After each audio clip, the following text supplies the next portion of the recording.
15 अगस्त 1947। वो ऐतिहासिक दिन जब भारत ने लगभग 200 साल की ब्रिटिश हुकूमत के बाद अपनी स्वतंत्रता हासिल की। ये दिन केवल तिरंगा फहराने का दिन नहीं है, बल्कि ये उन लाखों लोगों के संघर्ष और बलिदान की याद दिलाता है जिन्होंने भारत को स्वतंत्र बनाने के लिए अपना सब कुछ न्योछावर कर दिया। चलिए आज जानते हैं कि कैसे भारत ने आजादी की इस लड़ाई को जीता। 16वीं शताब्दी में जब ब्रिटिश ईस्ट इंडिया कंपनी व्यापार के मकसद से भारत आई, तब किसी ने सोचा भी नहीं था कि आने वाले कुछ ही दशकों में ये कंपनी भारत के बड़े हिस्से पर राज करने लगेगी। 1757 में प्लासी के युद्ध में नवाब सिराज उद दौला की हार के बाद अंग्रेजों का भारत में शासन बढ़ने लगा। धीरे धीरे अंग्रेजों ने भारत पर पूरी तरह से नियंत्रण कर लिया और भारतीयों का शोषण शुरू हो गया। भारतीय किसान, मजदूर और आम जनता पर अत्याचार बढ़ते गए। 1857 का साल भारतीय इतिहास में प्रथम स्वतंत्रता संग्राम के रूप में दर्ज है। इसे सिपाही विद्रोह भी कहा जाता है। भारतीय सैनिकों ने ब्रिटिश शासन के खिलाफ बगावत की और देखते ही देखते यह विद्रोह पूरे देश में फैल गया। रानी लक्ष्मीबाई, तात्या टोपे, नाना साहेब जैसे वीरों ने इस विद्रोह में अहम भूमिका निभाई। हालांकि ये विद्रोह सफल नहीं हो पाया, लेकिन इसने अंग्रेजों को ये संदेश दे दिया कि भारतीय जनता उनके अत्याचारों को अब और सहन नहीं करेगी। 1885 में भारतीय राष्ट्रीय कांग्रेस की स्थापना हुई। शुरुआत में इसका मकसद अंग्रेजों से कुछ सुधार और अधिकार मांगना था, लेकिन जल्द ही कांग्रेस का लक्ष्य पूर्ण स्वतंत्रता बन गया। बाल गंगाधर तिलक जैसे नेताओं ने स्वराज का नारा दिया। स्वराज मेरा जन्म सिद्ध अधिकार है और मैं इसे लेकर रहूंगा। इसके बाद देश भर में स्वतंत्रता की मांग और तेज हो गई। 1915 में महात्मा गांधी ने दक्षिण अफ्रीका से भारत लौटने के बाद यहां के स्वतंत्रता संग्राम का नेतृत्व किया।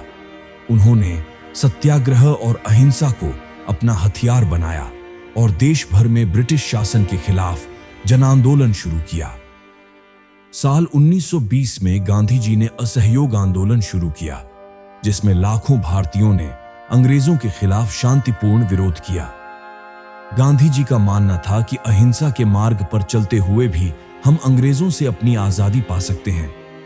गांधी जी के अहिंसक आंदोलन के साथ साथ देश के कई युवा क्रांतिकारी भी थे जो हथियार उठाकर संघर्ष के जरिए आजादी पाना चाहते थे।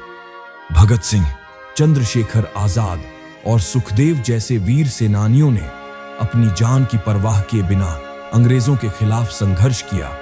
भगत सिंह और उनके साथियों ने 1929 में दिल्ली असेंबली में बम फेंककर अंग्रेजों को चुनौती दी।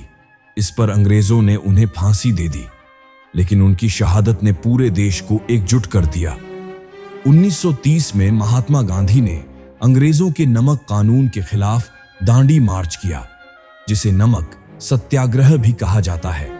यह आंदोलन भारत के स्वतंत्रता संग्राम का महत्वपूर्ण मोड़ साबित हुआ। 1942 में गांधी जी ने भारत छोड़ो आंदोलन शुरू किया और अंग्रेजों से साफ शब्दों में कहा, करो या मरो। इस आंदोलन ने भारत की आजादी की लड़ाई को आखिरी मोड़ पर पहुंचा दिया। इसके बाद नेताजी सुभाष चंद्र बोस ने अंग्रेजों से आजादी पाने के लिए एक अलग रास्ता चुना। उन्होंने Indian national army, Azad Hind फौज की स्थापना की और तुम मुझे खून दो, मैं तुम्हें आजादी दूंगा का नारा दिया। नेताजी का संघर्ष भी भारत की आजादी में एक महत्वपूर्ण भूमिका निभाता है। दुनिया में दूसरा विश्व युद्ध छिड़ चुका था, जिससे अंग्रेजों की हालत खराब हो गई। हिटलर ने ब्रिटेन पर हमला कर दिया, जिसने ब्रिटिशर्स को अपने देश वापस लौटने पर मजबूर कर दिया। आखिरकार 15 अगस्त 1947 का वह ऐतिहासिक दिन आया जब भारत ने आजादी प्राप्त की। पंडित जवाहरलाल नेहरू ने लाल किले से तिरंगा फहराया और भारत को एक स्वतंत्र राष्ट्र घोषित किया। यह आजादी आसान नहीं थी, इसके पीछे हजारों लोगों की शहादत और संघर्ष था। आज हम जिस आजादी का आनंद ले रहे हैं, वो हमारे स्वतंत्रता सेनानियों की देन है।